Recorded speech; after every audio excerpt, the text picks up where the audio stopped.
মৃত্তিকা ও মায়া চ্যানেলের পক্ষ থেকে আপনাদের সবাইকে জানাই স্বাগতম। আমরা আজকে দেখাবো যে মাঠে কী পরিমাণ ধান উৎপন্ন হয়েছে এবং কৃষকের মুখের হাসি, এই ধানগুলো যে আসলে কীভাবে হাসছে, যেটা যে হাসি শুধু তাদের হাসি নয়, এই হাসিটা আসলে কৃষকের হাসি। দেখেন আমরা দেখাচ্ছি যে রাস্তার দুই পাশে ছোট্ট একটা জমির আলের মাঝখান দিয়ে আমি চলাচল করছি এখন বা যাতায়াত করছি, এবং এই আলের দুই মাঝখানে দেখেন কী পরিমাণ সুন্দর ধান, সোনালি ধানে মাঠ ভরে গেছে এবং ধানগুলো পাকতে শুরু করছে, যা আসলে কৃষকের মুখে হাসি ফোটাবে এই ধানগুলো, তা বোঝাই যায়। দেখেন কি সুন্দর সুন্দর সোনালি ধান, ছোট ছোট, সম্ভবত এগুলাকে কাটারি বা 90 ধান বলা হচ্ছে, কাটারি না, এগুলোকে 90 ধান বলা হয়, যা অত্যন্ত ছোট এবং ক্ষুদ্র আকৃতির, যা আসলে কৃষকদের মহামূল্যবান সম্পদ বলা চলে একরকম।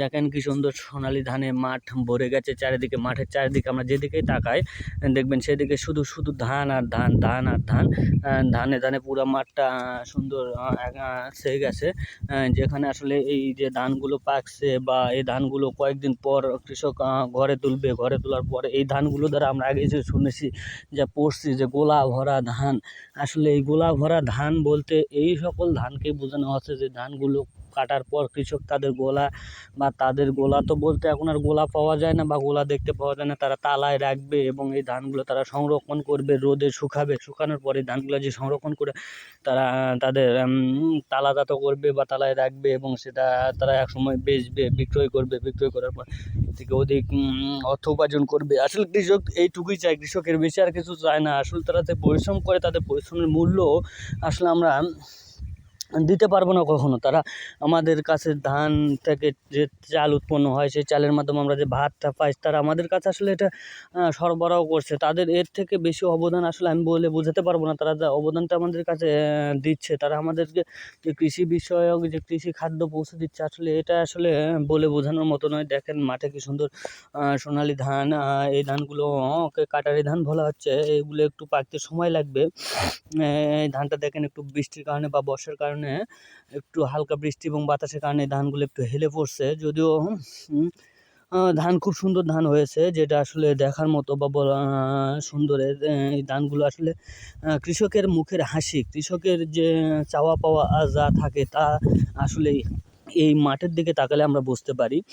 আসলে সুন্দর ধান হয়েছে এবং সুন্দর ফসলে মাঠ ছেয়ে গেছে বা মাঠ ভরে গেছে, যেটা আসলে খুবই সুন্দর।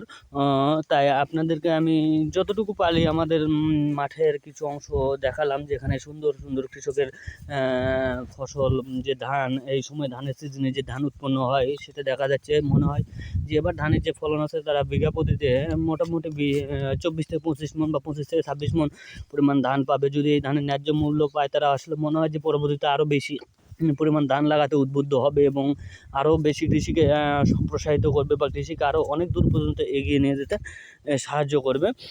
তাই যারা আমাদের এই ভিডিওটা দেখছেন, তারাও আমার এই ভিডিওটাকে একটু সাবস্ক্রাইব করবেন, ভিউ করবেন, কমেন্ট লিখে জানাবেন আপনাদের মতামতগুলো।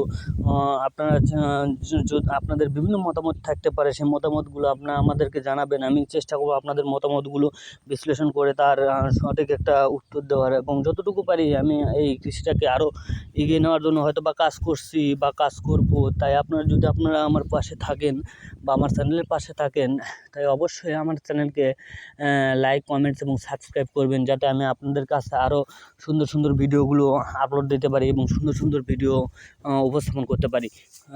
সবাইকে ধন্যবাদ জানিয়ে আমি আমার এই ভিডিওটা এখানেই শেষ করছি।